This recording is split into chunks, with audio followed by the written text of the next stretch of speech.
is that I will be doing a huge presentation in April. Tomorrow drops literally like the biggest video I have been working on. So this is the presentation. So, this is awesome. Oh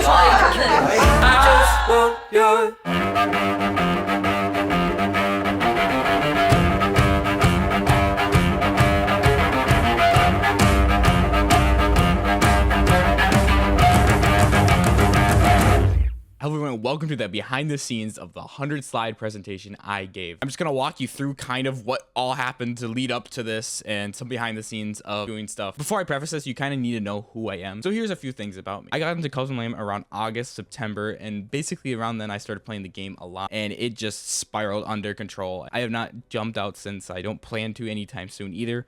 It's probably pretty obvious. Really like engrossed myself, especially in like Narilamb stuff. Since 2014, I've been making content on my channel called the Nathaniel Show. Every single Christmas I have uploaded a video, and usually on those days I will upload like a skit video or something, a bigger video for my fans to look forward to. For the past few years, when I make the videos, I want to make fun of myself in those videos, so I try to find like a few things I can point to myself and like here's like a funny thing to laugh at about me. And last year I decided to pick Cult Narilamb dubs because I thought it was kind of funny. I picked this one because, well, I'm obsessed with it for sure. Second, my friends knew I was obsessed with it. Third of all, my audience knew I was obsessed with it, so it kind of just worked out perfectly. Now, I didn't want to just parody just Cult Narilamb itself, at least not at the time, so I figured, oh well, why don't I do a ship that's in my community? So there's a ship in my community called Lego Sheep, which is cousin Lego and also our good friend Maroon, and we just like shipped them together with Lego Sheep, and it was like this big funny thing. So I was like, you know what, I'm gonna reach out to some artists and see if I can get any art done for them. Now I tried to reach out to any Cult Narilamb artist. Issue was I did this 2 weeks before I needed it. Didn't really have commissions open because there was like finals week and everything like that, and I don't blame anyone for that because that's not their fault. I mean, that's my stupidity for waiting way too long and procrastinating on that project. So sadly I couldn't work with any of them. However, I was able to work with Boss 88, which is the first time I was able to work with a dub. Now, if you didn't know, back in October, I did do that presentation where I did like do a little presentation on Narilamb, and then I'm like, you know what, I'm gonna do a little presentation on Leshy Cat. So then I did it right here as well back in February. So right around there, I knew I wanted to do like a really big presentation, and I knew when I wanted to do this big presentation, I wanted it off with a bang, something cool. So it took me a while to figure it out, but I eventually figured it out with talking with my good friend Trinity, which is the normal in this comic that I got made. I should get a Cult Narilamb comic done. That would be awesome. So thus the hunt started for an artist I wanted to reach out to. Now, when I first started, I did have one artist in mind because I had contact with them before. Sadly, with them, it fell through. It was a lot I was asking for here before I edited down to kind of what we got. And I really got to thank Canvaders for like actually getting me on track on what we wanted to exactly do. But like the first Google document I wrote up, oh my goodness gracious, I understand why people didn't want to do it. Canvaders. And I honestly thought they were going to say no. Like, I wasn't joking when I said that in the presentation. I thought they were going to say no. I just wrote up a little paragraph. I've said, contact me on Discord and we could talk about it. And I wasn't expecting a response, to be honest. And then I got a response the same night, and I wasn't expecting that one. Ironically came to me saying like, hey, I love your idea, let's do this. So obviously we had some back and forth. I'm not going to show that here, obviously, because they wouldn't mind, but without permission, and with also me just thinking that's weird to just show DMs 24/7. And they were very nice to me, and we basically got the comic to where we both really enjoyed what we wanted to do, and then we went off and went through the races with that way. So in that Google document, I was able to put in like every reference I wanted to, friends, stuff like that. And yes, that's how I tipped them a nice amount of money. First of all, they deserved it. Second of all, I did promise I was going to do that, so I just held up to my promise. And with the dubs, Cavenders, if they wanted me to reach out to anyone specific, and they said the exact two people I wanted to reach out, which was Boss 88, obviously because I'd worked with him before, and then also Diamond Diago. And the reason I wanted to reach out to Diago here is because I just really love his voice. I think he has such a crisp voice, and I thought he was like the perfect smaller dub creator that like recently, especially when I was making this comic, was like recently very much blowing up, and I'm like, this would be a perfect person to do this for, which is why I got those two people. And I still appreciate them so much. Like, thank you so much. Diago did it for free. I offered money and they said no, like they declined it, so thank you. Time I'm recording this, the dub is not out, but I hope it is by the time this video comes out. Dang, you got to check it out. I highly recommend it. It's in the description right now. Now, when I was working Canvaders on this project, they kept on sending me, you know, glimpses of like the art before it was fully done, and like, dude, seeing those literally made my entire March. My March was busy as heck, crammed with tons of stuff, and I was just like so dead every single day. But dang, when I got that message from Cavendish like every once in a while of showing me the next page being done, my like happiness would like shoot through the roof every single time one of those got seen. One thing I do want to bring up before we get into just talking about the presentation and other behind the scenes things for that, the money aspect. I paid a very decent price. I might seem very financially irresponsible because I did that, and while yes, somewhat I am, I do have a video that I'm going to be releasing point on my main channel talking about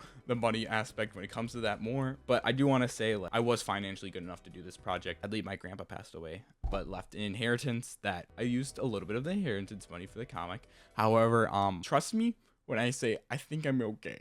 With that all being said, let's get into how I did the presentations and the behind the scenes of that. So to do the presentation, it took me like 2 weeks to get that presentation down. Over 100 slides, yeah, that's gonna take me a while. I sat down for like 5 hours, about 3 days in a row, just getting this presentation done because I needed to make it look good. And not gonna lie, that was hard. I literally had like 100 Google tabs open of artists, and I'm like, I literally can't do this. So I tried to just narrow it down to the ones where I knew I could say tons of stuff talking about them. So if you weren't featured, trust me, it's not because I don't like your art. It was literally just because I had so many artists that I liked that I had to dwindle it down somehow. So I literally went to, okay, what's at least a few things I can say about this artist? And you can see me kind of fumble even in the presentation when I'm bringing up people, and I'm like, I just have so many things in my mind I want to say, and I just like couldn't get them all out. And not gonna lie, there will probably be a future video talking about more artists that I do want to talk about. So yeah, stay tuned for that. But getting the whole concept down, I wanted to get it super simple, so basically any single person that was watching this could get it down and kind of understand a little bit what was going on, and I did that throughout the whole presentation. So then going off from that, I did want to get, when I got the comic done and when I got the presentation mostly done, I did want to get the dubs done as well. Now I actually reached out to the people that I wanted to dub this weeks before the comic was even done, just because I wanted to make sure everything was good with them as well if they wanted to go ahead with this project. Luckily, both of them obviously of course said yes, so I really appreciated that. Now obviously, if you listen to the dubs, yeah, that's my voice, that's Trinity's voice, and that's also my friend's Hayden's voice, which is Trinity's boyfriend, which kind of makes sense in the comic, you know. So to sit down and record those were really fun, so let's get to that. Tell me if my spst is bad. I mean, you don't have to listen to me. It's like you're in a recording studio. Psst. Psst. Psst. Hey Trinity, ever notice how Narnder do I say that? The lamb replies, chalking on the god death. I need the Google Doc out. So your bedroom being visited by the god? Trinity, are you seeing this? Or if I should be like, Trinity, are you seeing this? I think it's like that. I think it's more of the second emotion. Because like we're sneaking there. Yeah. Miranda is dashed, which means whisper. Which means whisper? Okay. Trinity, are you seeing this? Trinity, are you seeing this? Trinity, are you seeing this? Trinity, are you seeing this? Trinity, are you seeing this? Trinity, you get the hot seat. Hello, hello, hello, hello. Do some like warm-up lines if you need. Okay. Hate to interrupt the conversation. Seems I've been summoned. Why are you talking like that? You said warm up. That's the lamb's voice. Oh, yeah. Let me do it again. It's higher pitch. It's higher pitch. Hate to interrupt the conversation, but it seemed I've been summoned. You should do one of Narnder's lines. Huh? No, it's gonna be more like a. That is what he sounds like. That is what he does. He's a very moody person. Yeah, I saw him enter your hut just last night, right, Stuart? What? No, I'm good. You wanna do now? Be silent and come. So this was Trinity's like husband in the game, but I'm making it you. So you're doing, I feel like you're. It's like angry. So like. Oh, you're gonna like this part. Then you have to snore. That's good. That was good. That literally it? That's it. Oh my god. Yeah, those dubs were super fun to record. And then the next thing that happened was I finally got in the posters. So let's get to that right now. Okay, I have the posters. I want to see what they look like. So, fun fact, these got lost in transit. And you can tell because there's a relabel, even though the label looks just fine to me. I'm big, strong. Oh my god. Okay. Whoa. Holy crap.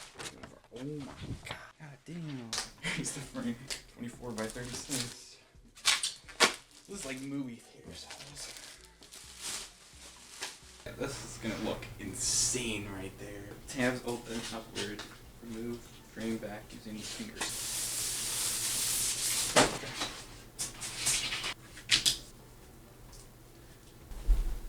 Hell yeah, dude. Oh, look at that. It's a nice little small one. That's insane. Holy crap.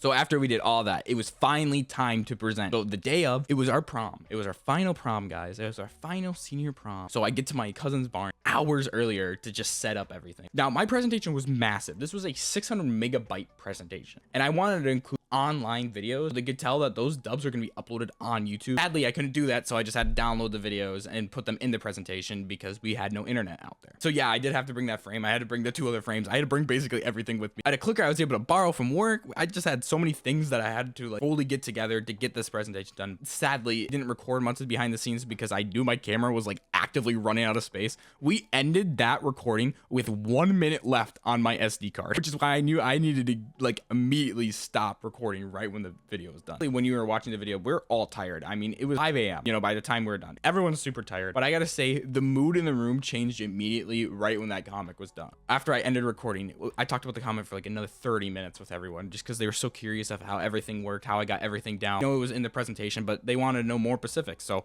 again, obviously, I'd wish to have more behind the scenes of everything that was going on during the comic, but I just didn't take track most of those things because, fun fact, you know, when the comic was fully done, guess where I was? I was in Arizona. When the comic dubs got sent to me, they were both sent to me while I was at work. Honestly, I couldn't wait. So I immediately downloaded them and I immediately watched them at work. This whole project was such a fun thing to work on. I do plan to frame this on my wall along with all the other stuff I need to put on my wall. Like I want a fan art wall right here. By the way, if you want to make fan art of my character Chalky right here, I want to say thank you guys so much for watching. You didn't have to watch this video, but I appreciated that you wanted to go behind the scenes. You wanted to see what was kind of up. And I really appreciate that. You just kind of wanted to see how I did everything. If you guys have any questions, make sure to leave it in the comments. I will do a full analysis on the comic in a different video. So if you want to see that, will probably be out next week. But anyway, with that being said, that's going to end today's video there. I want to thank you guys so much for watching, and I'll see you guys soon. Bye.